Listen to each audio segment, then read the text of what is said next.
back Hello once again. Hello again. It's the Horror Guys. I'm Kevin. I'm Brian. And we're going to talk about some horror movies. Four more of them. Big surprise. Yeah.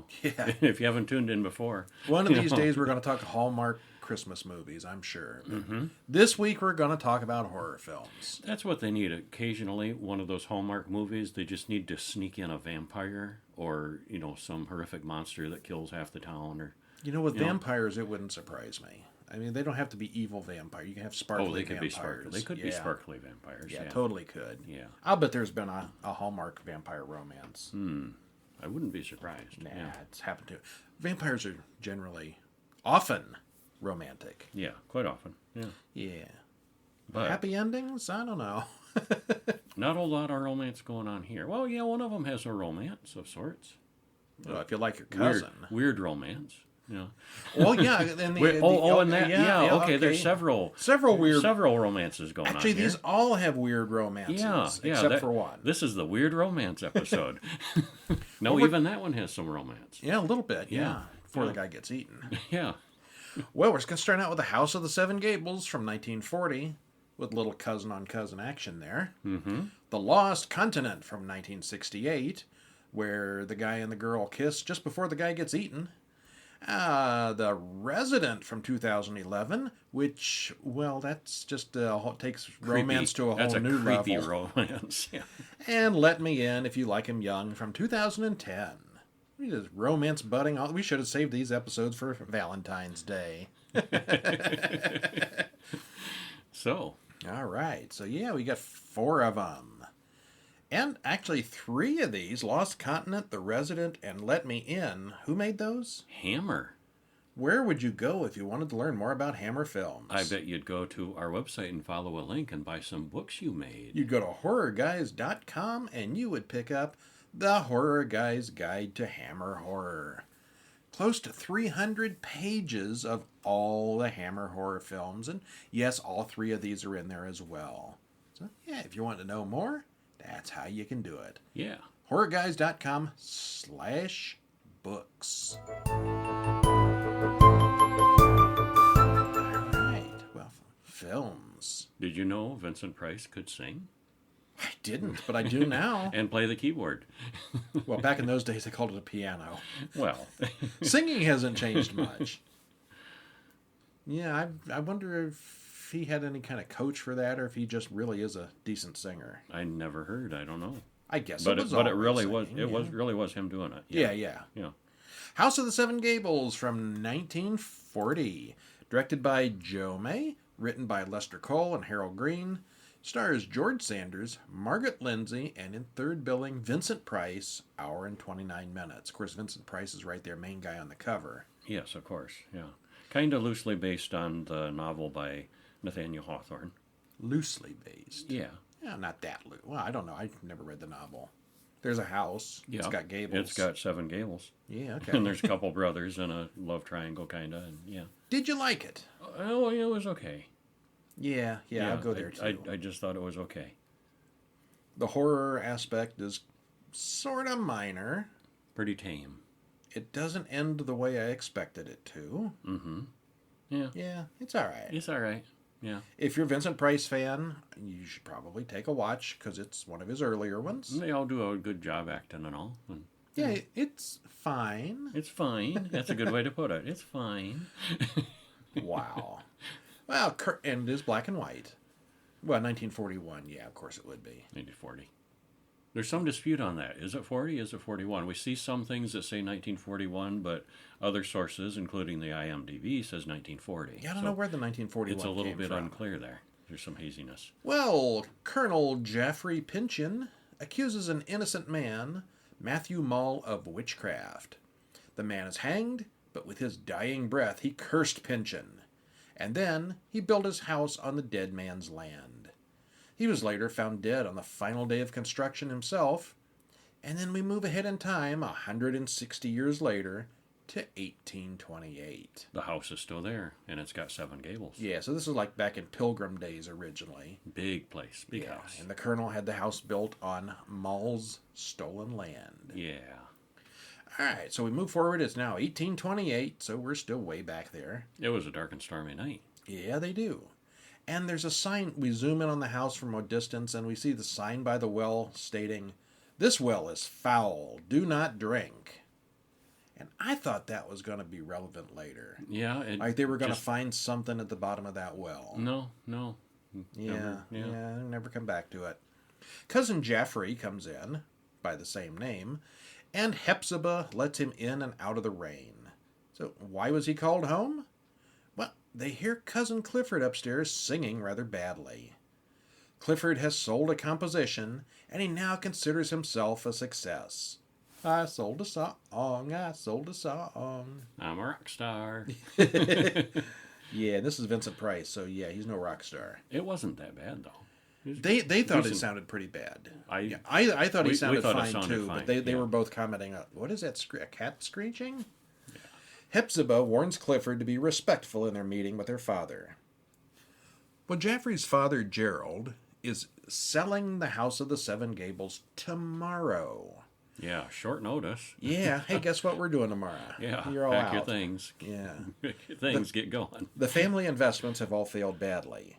They're going to lose the house one way or another, and, well, Clifford doesn't really care a bit about tradition or family honor, and Jaffrey cares only about those things. And Jeffrey doesn't deal with the news very well. No, No, he is not happy. he's all tantrumy about it. You can't sell our legacy? Well, Gerald suggests that Hepzibah use her romantic influence to change Clifford's mind. Instead, she tells Clifford about it and agrees to go off with Clifford once the old house is sold. Cousins. Yeah, they are. They are first cousins. Kissing cousins. Yeah, kissing first cousins. Well, that night, Jaffrey goes up to the attic to sort through some old papers. Clifford comes up and jokes about the lost deed to most of New England that was given to them by the king 160 years ago. And supposedly somewhere in the house. Yeah, it's a deed to, 5 or 6 states worth of land. And it's worth uncountable millions. But Clifford says there's no secret rooms, so there's no hidden deed. But, it'd be strange living in a house that was that huge where, that could be a possibility where something is hidden somewhere and you have no idea where it is. Yeah, if you lived in a house with a secret room or passageways between the walls, wouldn't you figure it out? After 160 years, you'd think so. Yeah. But, yeah. Well-hidden room. Yeah, well, the next morning, Gerald disowns Clifford, but then collapses during the argument. Jaffrey immediately accuses Clifford of murder.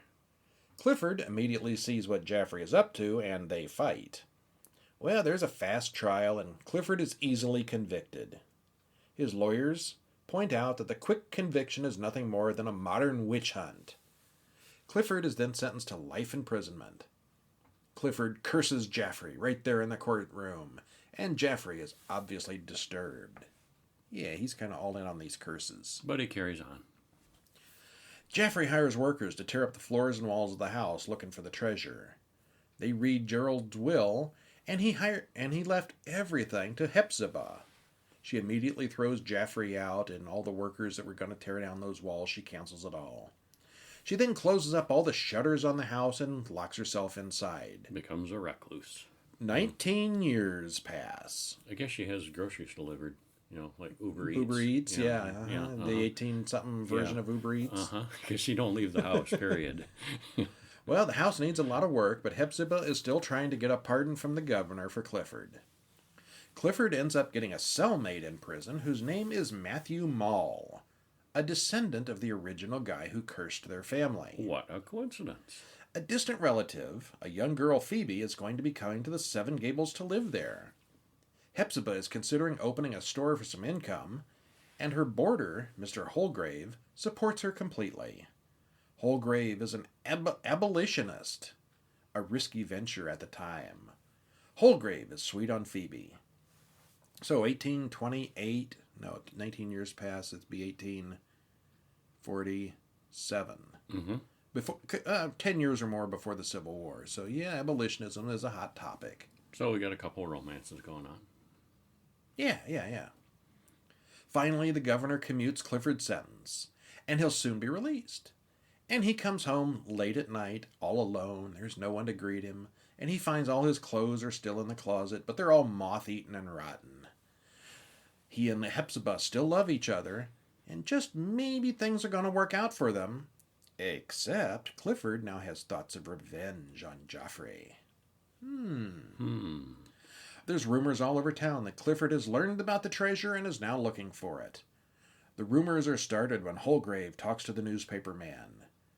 Joffrey calls for Holgrave to come see him, and it's clear that the townspeople hate Joffrey. He wants confirmation about the newspaper story. It's obvious to us that this is some kind of trick cooked up between Holgrave and Clifford. We know they're in on it together, doing something. But Joffrey doesn't know that. Yeah. Joffrey wants Clifford locked up in the asylum again. Hepzibah tells Holgrave to leave the house, which doesn't make Phoebe happy. Hepzibah finds letters to Matthew Mall, who is actually Holgrave. Mall from jail is Holgrave, who has been helping them out with all this. Clifford finally explains his plan to Hepzibah. The deacon, on behalf of the abolitionists, wants the money they invested with Joffrey returned, but he can't do it. See, the townspeople and all these abolitionists have gave Joffrey the money to invest in some overseas venture. And it didn't go well. And according to the book, Joffrey was actually investing it in slaver ships. Which to is make an investment for the for abolitionists. Yeah. That's just great. Yeah, Playing both that's sides great. against each other and losing big time. Yes. Well, the abolitionist money went to finance it's right there. It went to finance a slave ship. I guess that was in the movie as well. Yeah. Well, the abolitionists come after the deacon, and they chase him down while Joffrey is having it out with Clifford. A shot rings out, and the deacon is dead. Hepzibah accuses Joffrey, "Murderer!" as the abolitionists rush in. Joffrey screams in fear and dies from the same condition that killed Gerald many years ago. Runs in the family, I guess. Yeah. Well, the deacon killed himself. He shot himself. Yeah. But the only people that know that is Hepzibah and Joffrey. And there's no proving it. So And Joffrey dies of fright. I don't want to be in prison. No. Okay. So Clifford and Hepzibah get married, and no one mentions the treasure again because it's not real. And they have little cousin babies later on. Yes. So if you marry your assume cousin so. and have children, does that make that your first cousin, your second cousin, cousin 6 times removed? What do you call that? What would the kids be? They'd be your kids, but they'd also be cousins. Incested? 0 cousins? I mean, do they get closer? They're not second cousins. No. I don't know how that would work. I guess they just call them your kids. All right. Yeah. Well, Vincent Price is actually only 29 years old here, so pretty young, and he sings a song, which I've never seen him do anywhere else. The acting all around is a little bit exaggerated, and it kind of feels more like a production of a stage play. They're all a little bit speechy. Hepzibah acts like a scary old lady, but she doesn't actually look any older, which makes her seem a little bit melodramatic and emo. Yeah, I thought that was, a kind of an emo performance. They don't age her well with... It's 19 years living alone in that house. She's dressing in black, and she looks sad.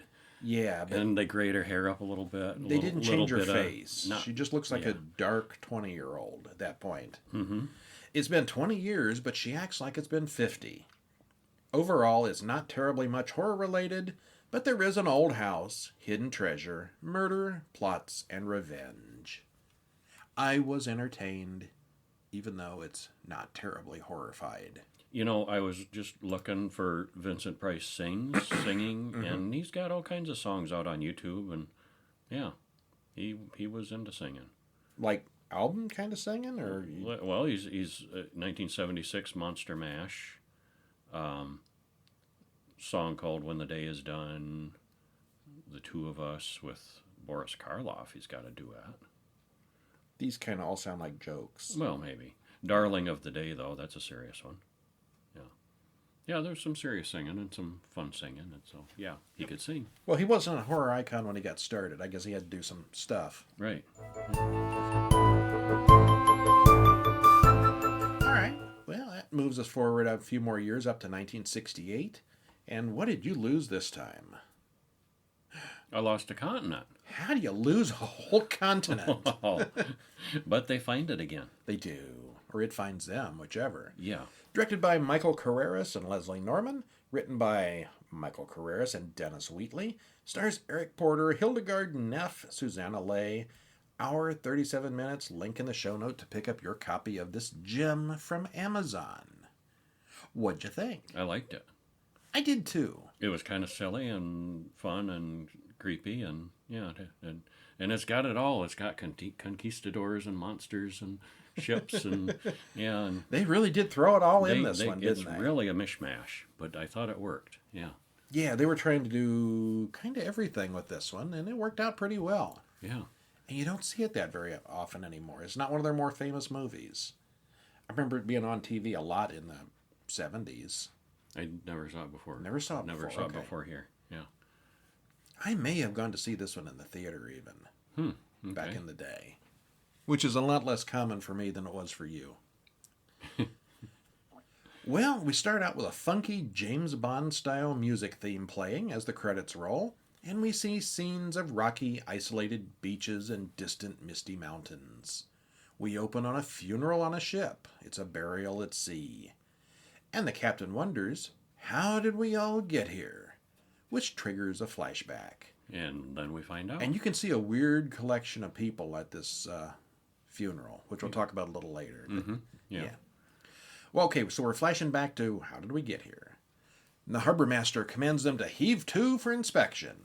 But Captain Lanson orders full steam ahead, because he's not going to stop. It's a cargo ship, but there are passengers, waiters, and entertainment. They're all on the route to Caracas for various reasons. Well, the captain orders them to plot a course for Caracas and to avoid the usual shipping lanes. That's never a good Not sign. a good idea. Well, the first mate comments that the charts they're using are really, really old. Which really, the continents don't move. Neither do the islands. Pretty permanent, yeah. Well, the cargo hold is full of barrels of stuff that the captain demands not get wet at any cost. A telegram comes in saying a hurricane is on the way, but the captain rips it up. Yeah, this captain seems to be going out of his way to do everything wrong. Yeah, he's kind of a weenie. The captain actually asks the passengers what do they want to do, and every last one of them wants to continue, or at least none of them can go back. They've all got histories. Yeah, they do. Various Agatha Christie style. Although there's not Mysterious really, they don't start travels. murdering each other, but it reminded me of Agatha Christie-ness. Where Very much, yeah. they've all got secrets and things going on. Well, the first officer thinks they're all bloody mad. And of course they probably are. But the tall man with the mustache searches the room of the woman traveling alone. She's stolen £2 million from his employer. The father and daughter pair fight about his bad life choices. There's some kind of accident with the anchor, and the cargo bay, full of must-be-kept-dry at any cost explosives, starts to flood. Bad news. Yeah. Well, the crew wants Mr. Hemmings, the first officer, to assume command and return to port. It quickly devolves into a full mutiny, and the men start abandoning ship. Only the passengers and a couple of crewmen are left, so the captain enlists them to do what must be done to save the ship. They take all the explosives out of the leaky hold just as the hurricane hits. Good thing they were sealed good and watertight. No leaky pipe, no leaky buckets here. As soon as that's all done, they abandon ship as well. The next morning, they all wake up in the lifeboat. They all fight with each other, and the father of the daughter gets eaten by a shark while one of the crewmen gets shot with a signal flare gun. And if I could just throw something in there, this is rated G, and the deaths are It's G? Yeah, the deaths are relatively tame by today's standards and the gore and so forth, but there's quite a few deaths in this, and they're kind of fast and violent. Maybe this is why I And saw it it so often surprised when me. I was little, because it was on like the I kids' networks. Couldn't believe it was rated G. Yeah, for G for gore? it's G for guts? yeah, it's G for God. V for violence. Yeah, I don't know. Yeah, it seems. Really violent for that. Yeah, it's definitely not like G. It's not G rated. It wouldn't be G-rated I don't know. today. I don't know how that happened. Yeah. Maybe PG-13 today. Yeah, I would say so. Not R. Yeah, no, not R, but definitely not G. Yeah. No nudity, no language. Yeah, Just a lot of violence. but it was released with a G rating. Huh. Yeah. Interesting. And they cut down 8 minutes of more adult material so they could get the G rating. There's your nudity in language. Yeah. At the time, there was a M for mature, an M rating, which This is British. Do they have different ratings over there back then? Does G mean what it meant here? This is the U.S. release. Oh, okay. Yeah. I don't know about the UK version. Mm-hmm. All right. Well, before long, they hit a huge patch of floating seaweed that reaches up and grabs them. The cook is delirious, and he falls into the stuff, never to be seen again. Then they run into a derelict ship, and it turns out to be their own ship. They've rowed all day into a big circle. We're back. Well, the melodrama resumes as they all put on dry clothes. The engines cut out as the propellers get caught up in the huge weeds. Still, they are moving.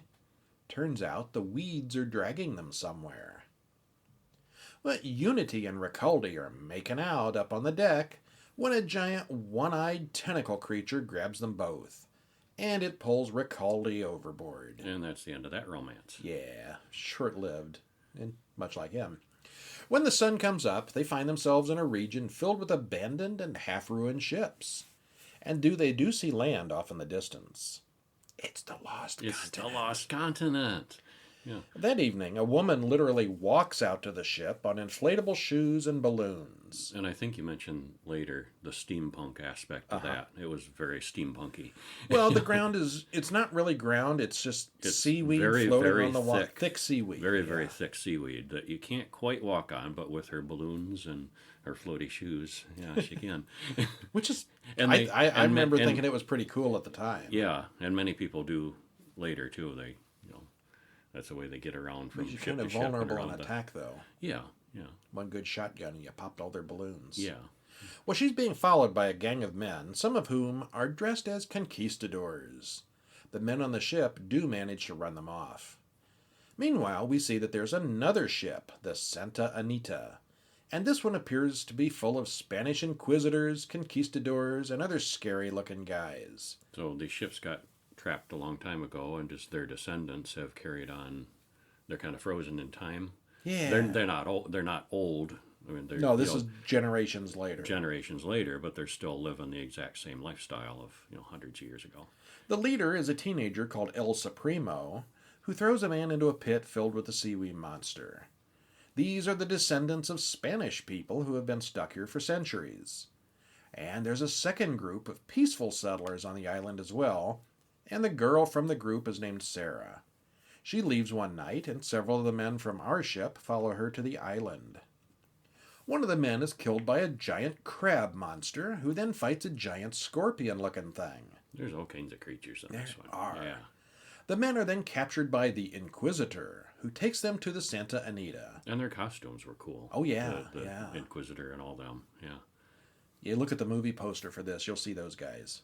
The captain and his men comes to rescue them, and both El Supremo and the Inquisitor are killed. There's a big gun battle, and we see buckets of the explosive powder surrounding the ship. Did they ever say exactly what that was? Was it... Made up. No. Made up explosive. Okay. And then there's an explosion. There's no longer an enemy ship. And somebody comments, hey, even the weeds are burning. And that takes us out of the flashback back to the funeral at sea. They bury El Supremo, who was stabbed in the back by the Inquisitor. A mix of the crewmen, conquistadors, priests, and whatever survivors are left sail away now that they know how to burn the weeds. Yep, they broke free. We assume they escape. All right, well, the fog machine is definitely working overtime in this one. Oh, it was, yeah. Yeah, but beyond the murkiness, it looks pretty good. The usual attention to detail from Hammer is here, but the sets are very different from the usual Hammer horror period set pieces. Now it's boats. At least until we get to El Supremo's ship, where everything goes all gothic again. Yeah, that's a neat ship set. Mm-hmm, very cool. I wish Deadliest Catch was on that ship. That'd be much more interesting. Oh, that would be interesting. Or at least if they encounter some giant seaweed or, sea monsters. Tentacle monsters, yeah. Uh-huh. Hammer it's not really Deadliest Catch if nobody dies. They do once in a while on that show. Once. Oh, more than once. Not the main characters. Okay. Actively, but, people on other boats, and it's happened where they. Well, there's more people there's died been- on Deadliest Catch than there ever did on Survivor. On Deadliest Catch, the one season they lost an entire boat, just sunk, and they never found the crew, anybody from it. So yeah, Wow. people have not the active characters that they're filming. No, I don't think anybody's People that they died, knew, but though. Yeah, people they know. It of. was real, yeah. Oh yeah. No. Okay, well, Hammer, in this Back to the Lost Continent, Hammer was going for an epic adventure here with ships and pirates, but they just couldn't get away from what made them great. They had to add in the monsters. Of course. The equipment used for walking on the seaweeds was pretty inventive and almost a steampunk kind of design. My assumption here is that they saw the popularity of the movie Mysterious Island a few years before this and tried to do their own riff of that. And the giant crab monster is both silly and truly horrifying in appearance. You've seen Mysterious Island, right? I have, yeah. Uh-huh. Well, if you guys haven't seen reminiscent, Mysterious yeah. Island, you really should. And from what I remember, it kept reminding me of one. There's Island at the Top of the World. I know I saw that when it was new, and I don't remember it. Here and there, it kept reminding me of that too. Uh-huh. You know. We got to see that one again sometime. Yeah. Something to do with the whale's graveyard? Is that it? And there's monsters and giant creatures from, I don't know. Yeah, I don't remember that one too much. Because I saw that one when it came out, and I'm not sure I've seen it since. Same here, yeah. Oh, wait. All right, some of the personal melodrama drags in its clichéness. The romance between a couple of the characters is really boring and slows things down. But overall, the action moves quickly, and the film overall doesn't get boring. Yeah, so if you want a entertaining that's kind of a mishmash, and yeah, I'd say Something thumbs that's a up. whole lot more violent than it was credited for. Yeah. Rated G. All right. So after The Lost Continent, they had several more movies. And eventually, back in 1974, they had one called To the Devil a Daughter, which was pretty awful. We reviewed it here already, I think, or we will soon if we haven't. Yeah. And then they just stopped. They ran out of money, quit making movies. They made one or two films after that one that were not horror, but in '79 they quit making films altogether, and Hammer was no more ever again. And then they kind of clung to life with Merchandising, merchandising, DVD and, sales, yeah, merchandising, posters, and re-releases, and various things like that. and they saved up their pennies and kept all their copyrights and trademarks. Yeah, Didn't sell off the company. Well, they did actually. That's why they started. Well, they remaking things, sold off the whole thing. But eventually, they sold it to was investors. Intact, is what I mean. Okay. Yeah, they didn't split it up, or it And they it came didn't up dissolve. with the 2008 film Beyond the Rave, which aired only on MySpace, and you probably haven't seen it because it was MySpace and the movie sucked. Yeah. But somehow they got somebody else to invest in this movie. It's a remake of this foreign subtitled film that nobody in America had seen, I don't think. Oh, I had seen it. At the time? Yeah. In 2010? Yeah. Okay, Yeah. I had not. I saw yeah. the Yeah, I saw original that. after this one. Oh yeah, I saw that first. Yeah, and it was very good. Yeah. And the original was Let the Right One In. Yeah, this was Subtitled, and yeah. a subtitled Swedish film from 2008 called Let the Right One In. Mm-hmm. And this is the Americanized remake called Let Me In from 2010. Yeah, for a long time I didn't even know there was a remake. Okay, no, I saw Yeah. this one, and then people said it was a remake, and I went and saw the other one. Mm-hmm. Which I didn't like as much because I'd seen this one first. Yeah, I saw the original first. Yeah. Well, okay, directed by Matt Reeves, written by him and John Avide Lindquist, stars Cody Smith McPhee, stars Cody Smith McPhee, Chloe Grace Moretz, and Richard Jenkins. Hour and 56 minutes. Did you like it? Yeah, big thumbs up. Yeah, I was blown away with this one when I saw it the first time. I'm like, whoa, that was different. I give it a 10. Yeah, really liked it. Yeah, it was very different. It was vampires again, but a little bit different. Mostly because of the characters. Yes. We start out in Los Alamos, New Mexico in 1983. So there's no cell phones, there's no internet. But there is video games. Some, yes, okay. An ambulance and several police cars are rushing through the snowy mountains. There's a man with severe acid burns over 90% of his body, and once they reach the hospital, a stranger comes to visit the patient. The man asks the patient, "Are you some kind of Satanist? Are you in a cult? Tell me," he asks. Well, the visitor is actually a policeman. He's just plain clothes. And the policeman then gets a call inquiring about the man's daughter. Meanwhile, the man jumps out the window to his death, leaving only a note that says, "I'm sorry, Abby." And then we flash back to two 2 weeks earlier. Yes. All right, well, young Owen is a lonely boy eating candy outside in the snow. This movie sponsored by Now and Later Candy. It seemed to be, yeah. Do they even still make that? Yes, Okay. they do. He drops a few pieces on the ground and goes inside for dinner. He listens to his mother and estranged father arguing over the phone. After dinner, he puts on a mask, picks up a knife, watches his neighbors with a telescope, and pretends to stab little girls in the mirror. Not creepy at all. He's a little odd. He's an odd Boys, odd yeah. little boy. An odd, solitary little boy. He also watches a girl and a man carrying a chest into a nearby apartment. The next morning, he notices the windows in that apartment are all boarded over from the inside. Covered with cardboard and newspaper and Yeah. stuff, just completely. Yeah. Well, he's bullied at school and nobody does anything about it. He watches the older boy with their girlfriends and he's jealous. That evening, he plays stalker with his knife again. He's just playing games right now, but it looks like he's practicing to become a serial killer someday. Abby, the girl next door, introduces herself. "Just so you know, I can't be your friend," she says. "That's just how it is." All right. I mean, is she abused or something? We don't know. She's a little odd. The girl's... I thought you said he was a little odd. They're both a little odd. Yeah. Wow. Meeting outside at night. Yeah, what a pair. The girl's father goes out that night and attacks someone on a lonely country road. We see him hang the body upside down and watch him cut the guy's throat and bleed him dry. And collect the blood. Yeah. He then slips on the ice and the blood spills all down the hillside. So he goes home empty-handed. He explains to the girl, "Maybe I'm getting sloppy. Maybe I want to get caught. Maybe I'm just tired," he explains. The next day, Owen sees the policeman at school. That night, Owen shows Abby his Rubik's Cube, and she's never seen one before. He thinks it's odd that she walks through the snow without any shoes on. "I don't get cold," she comments. As Owen leaves, Abby starts getting hunger pangs. She follows a jogger into a tunnel and lures him in by pretending to be a helpless little girl who's lost. And we quickly find out she's not a helpless little girl.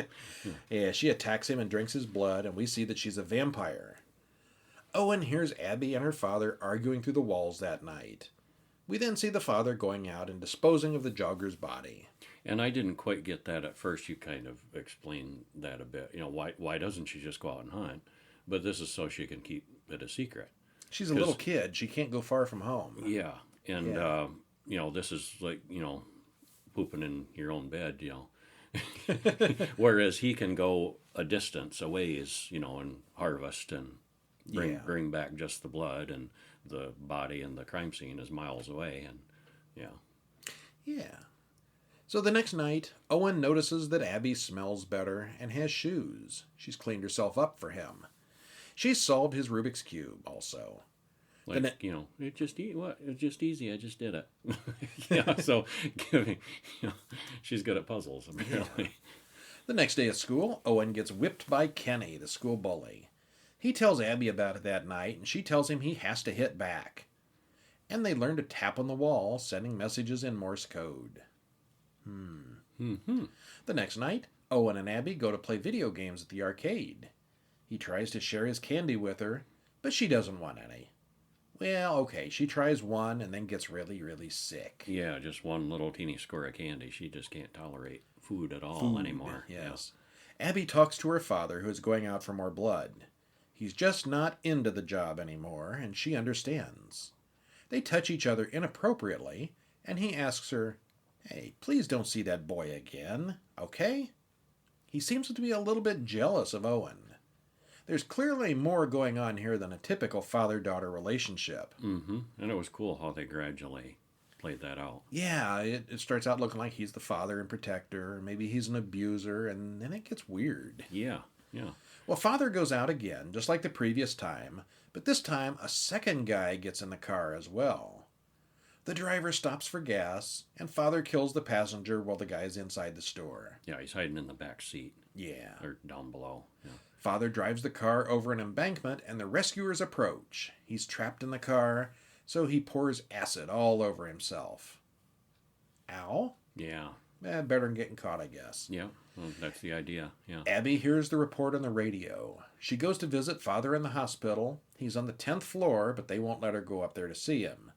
So she goes up anyway. They don't show if she flies or crawls, but she goes up to the 10th floor on the outside and watches him through the window. Abby's father was the man who jumped out the window in the opening scenes. She wants to be invited in, but father can't talk. Maybe his tongue's burned out or something. Yeah, he gestures that he can't speak, so... Yeah, it's explained earlier that it's the whole you have to be invited in trope for vampires. Mm-hmm. So he can't invite her into the hospital, but he can't talk. So he leans out the window, she bites him, and he falls out the window to his death. Yeah, he gives her one last gift before he jumps. Yeah. Abby then goes to see Owen right afterwards, and he invites her in. She crawls into bed with him and they sleep. Owen asks Abby if she wants to go steady, and she doesn't know what that means, but after he explains it, she says, okay. The next day, the class goes out to the lake for some ice hockey. Kenny threatens to push Owen through a hole in the ice, but Owen hits him with a stick instead. Before the gym teacher can intervene, one of the kids starts screaming. They've found a dead body in the ice. It's the jogger that Abby killed a few nights ago. Oops. Well, the policeman comes to the door, and he's asking about Abby's father, who lives next door. Or used to. They know that the killer lived next door and that he had a daughter. At school, now Kenny is getting bullied by his older brother, and Owen watches the whole thing. He tells Abby, and she's proud of him. He shows her a secret room in the basement where she can hide away from the police. Owen wants to make a pact, and he slices open his finger. She gets a little excited then and reveals her true self to him at the sight of blood. And it's freaky. Yeah, and she bites one of the neighbors as she runs away. Yeah, she kind of goes into a fit and Has to can't eat help somebody. herself. And yeah, there's a poor woman walking by who's an unfortunate timing. Wrong place, wrong time. Yeah. Well, Owen is really freaked out over that, but he gets over it pretty quickly, and he goes back to see her again. Abby explains that the man Owen assumed was her father was not a relative at all. She shows Owen a picture of her and her father when father was Owen's age. Yeah, it's one of those photo booth photos. Yeah. Yeah, couple kids together. Abby has been 12 years old for a long time. It becomes clear that she's chosen a young companion at least once before. Probably more times. Probably there were several before Probably the a father series character. of them. Yeah. We see what happens when a vampire is exposed to sunlight.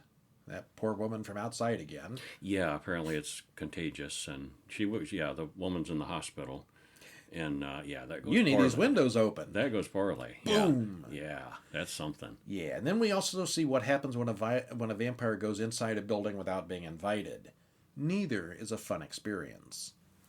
Well, the policeman breaks into Abby's apartment in the daytime, and we know that she's hiding in the bathroom. He finds many fake IDs for father, as well as other incriminating things, including a note saying that Abby is hiding in the bathroom. She left a note for Owen. Yeah, saying, please don't come in the bathroom, I'm in there, or something like that, yeah. Well, the policeman finds Abby asleep in the tub, and just before he rips away the window covering, Owen distracts him. Abby jumps up and makes juicy work of the policeman, with Owen a full witness to what happened. She then explains that she has to go away, and Owen understands completely. Yeah, the jig is up. Yeah. Yeah, she's not in hiding They anymore. know where she lives. Yeah, and she just killed a cop. Well, the next evening at school, Owen goes to the school gym, and tonight is pool night. Kenny and the bullies set a dumpster on fire outside as a distraction to get the teacher to leave. They lock him out and then go after Owen. They say that Owen has to stay underwater for 3 minutes or they'll stab out one of his eyes. Well, there's a choice. The boys hold him down for about 1 minute, and then they hear a sound. From underwater, we see a head fall down in front of Owen. When Owen comes up again, he sees that Abby has killed all the bullies in a rather excessive manner. Mm-hmm. There's bits and pieces everywhere.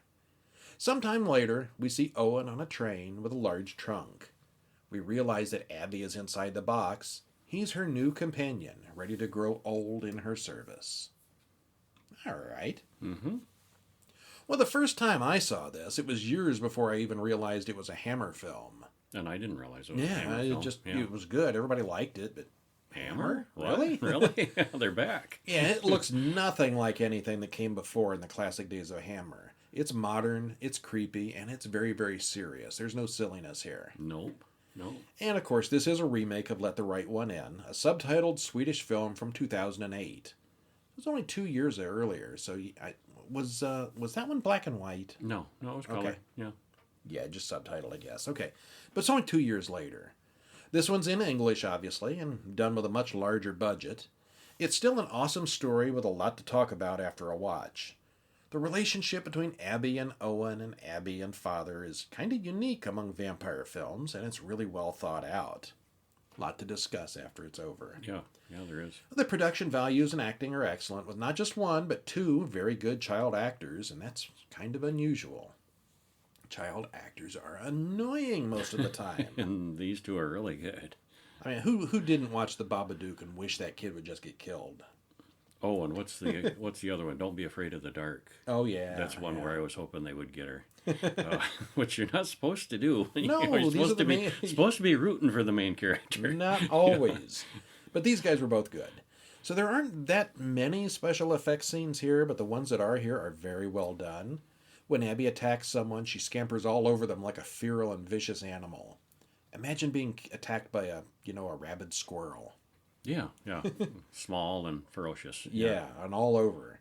I'm not quite sure what the intent was with Owen wearing the Halloween mask pretending to scare little girls in his room, even before he meets up with Abby, but it definitely gives us a glimpse of what he's destined for after committing to Abby's care.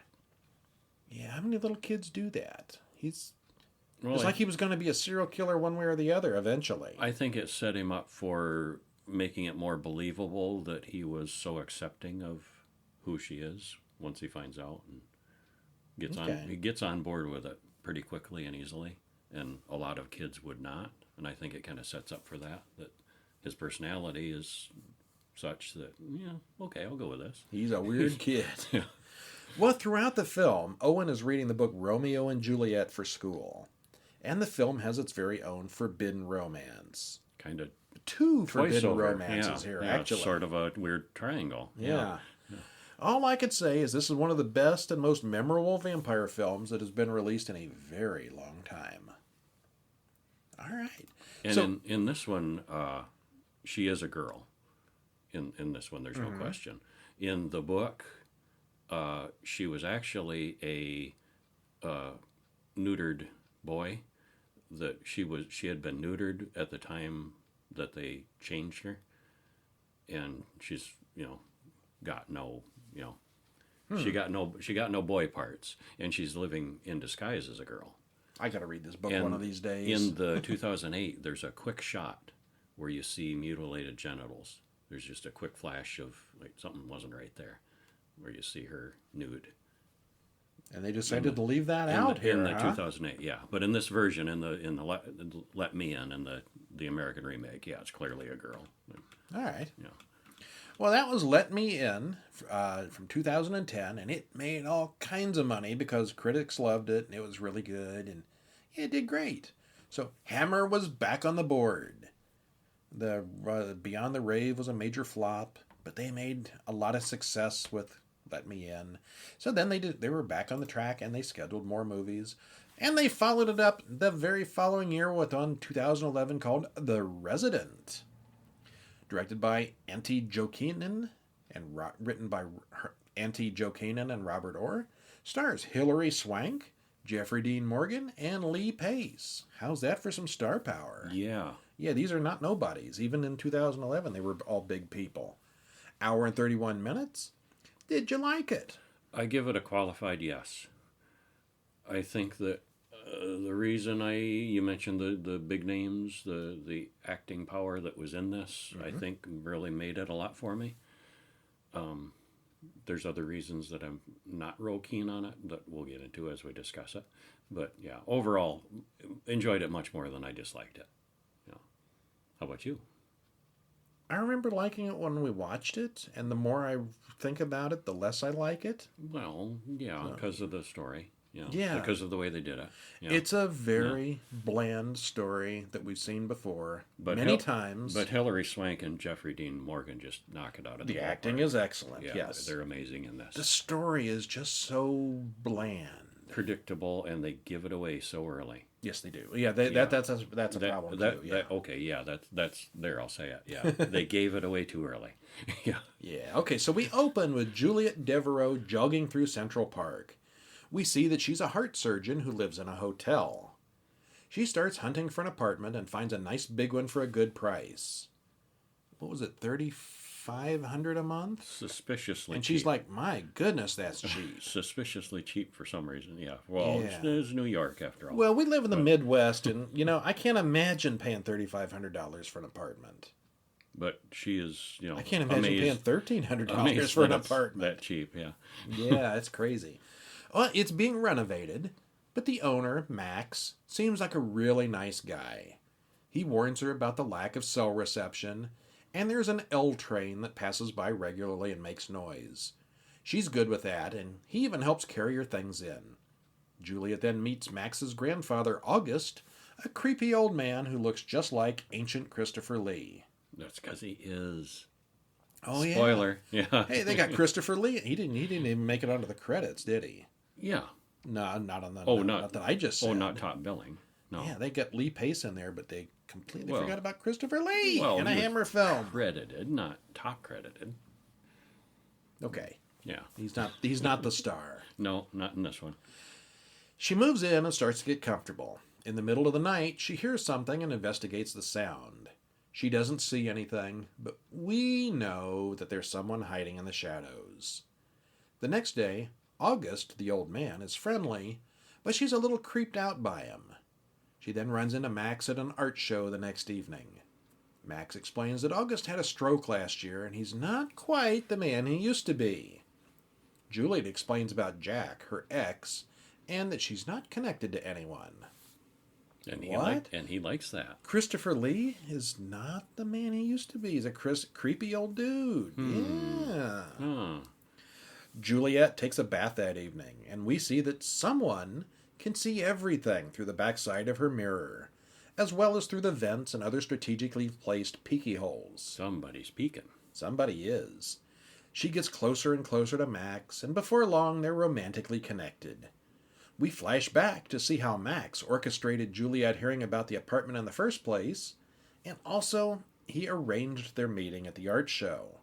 None of it has been coincidence. He's been pulling the strings. We also see that he's been inches away from her, and she's never even noticed him. So we know that he's the stalker now. There's no doubt about it. And that is so early in the movie. This is like 20 minutes in, maybe. I really would have enjoyed some more wondering of, is it really him? Is it him? Is it the old man? Is it somebody else? Is it some malformed brother that they've been hiding away in the crawl spaces for years? Or, no, just Max. Yeah, it's so early. It's almost not even a spoiler. It's so early in the movie. Yeah. Well, August tells Max that he knows everything that goes on in Max's head. Juliet tells Max that she needs more time since her breakup with Jack. Max has a flashback to when his father killed his mother and then himself. So yeah, we see that Max is all kinds of disturbed. You betcha. Juliet finds a hidden room, a boarded up wine closet, and Max says, oh, okay, he'll fix it up for her. And then he uses her toothbrush while she's out. That couldn't be any... Yeah. You see, he's in her bedroom while she sleeps, but it's the toothbrush scene that's creepy. That's yeah, and then he lays in her bathroom and touches himself in the tub of thinking of her, and it's just all kinds of creepy. When he finds out Juliet is having dinner with Jack later on, he is not amused. He watches through one of his peepholes as they make up after their breakup. Jack leaves, and Max drugs Juliet and has some fun with her as she sleeps. Well, okay then. Went from creeping to date rape. Yep. She realizes that she's been late for work a lot lately. Hard getting up in the morning. So groggy. Yeah, What's so wrong? Clearly this is not the first time it's happened. Uh-huh. She has a feeling something is up, so she gets a motion-activated security camera for the apartment. Meanwhile, Max kills August. Max then follows Jack and shoves him down the stairs. Doesn't kill him, but it hurts. Mm-hmm. That night, Max drugs her and does things to her while she sleeps again. She wakes up halfway through, and he injects her with more drugs. The next morning, she finds part of the syringe, and there are 7 new recordings on her security footage. Then she does a blood test on herself at work. Finds all kinds of stuff in her system. Well, the next afternoon, Jack brings ingredients for dinner, and he arrives while Max is laying on her bed. Busted! Whoopsie. Well, he finds the secret door, and Max gets him from behind. Juliet's blood test shows that she has a bunch of Demerol in her system. And other stuff, too. It wasn't just that. Yeah, it was a he's mix. Giving her a good cocktail of stuff. Yeah. Well, she calls to warn Jack not to go to the apartment, but it's too late for him. Then she watches the security footage, and now she knows everything. Max comes over with a bottle of wine, pre-opened, of course. He injects her, and she stabs him. They struggle in the kitchen, and she cuts his arm, but he gets outside while she's locked inside. She can't call 911 on her phone, and he cuts the power, so she can't use her computer to call out either. He comes back, and they fight some more. She locks herself in the bathroom, and he goes away. Nope, he breaks the mirror and pulls her through from the other side. She then gets away and runs through the secret passages in the building. There's a lot of them. And she finds his nail gun and shoots him a couple of times. But does she stay to finish the job? No. No! She finds Jack's dead body and then shoots Max a few more times. Dun dun dun. Yeah, and it turns out the whole building was riddled with secret passages and false walls. And yeah. But he seemed to be the only one he was infatuated with. Well, it moves fast and is very entertaining, but there's nothing here we haven't seen before. Once we see that, yes, it really is Max who's been peeping, and the suspense and the mystery fades pretty quickly. The finale is a lot of cat and mouse through a dark maze of passages. Again, nothing new. Nothing new.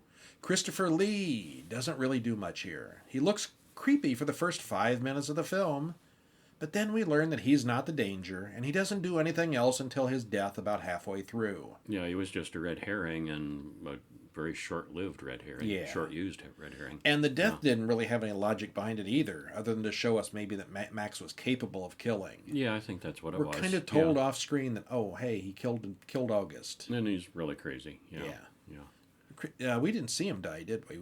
Christopher Lee didn't even get a death scene. Did we? Yeah, it was off screen. Yeah, but he does it. Yeah, still, it was great seeing him in his actual, truly Final Hammer film, 34 years after his previous appearance. Hilary Swank and Jeffrey Dean Morgan are both wonderful here. The production values are really high. It doesn't get boring or drag. But once again, it's nothing new. Mm-hmm. It's a solid story that you've seen dozens of times before. And if you like the lunatic, he's in the house kind of stalker films, you'll like this one. That's the show. That is the show. Stop by horrorguys.com. Read the reviews. Sign up for our email list and get the reviews in your email box. Pick up our books of various types of books. We have some fiction on there too. And get ready for next week, where we'll be watching some more classics. Crescendo from 1970. Yeah. A new movie, newish, Wake Wood from 2011. The Lodge from 2019. And Dracula Untold from 2014. How do you untold a story?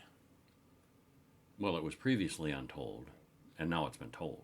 Ah, yeah. This is the untold story of Dracula. This is kind of the secret origin of Dracula before he was Dracula. How he got started. Yeah. And I'll say right now, I think it got short shafted.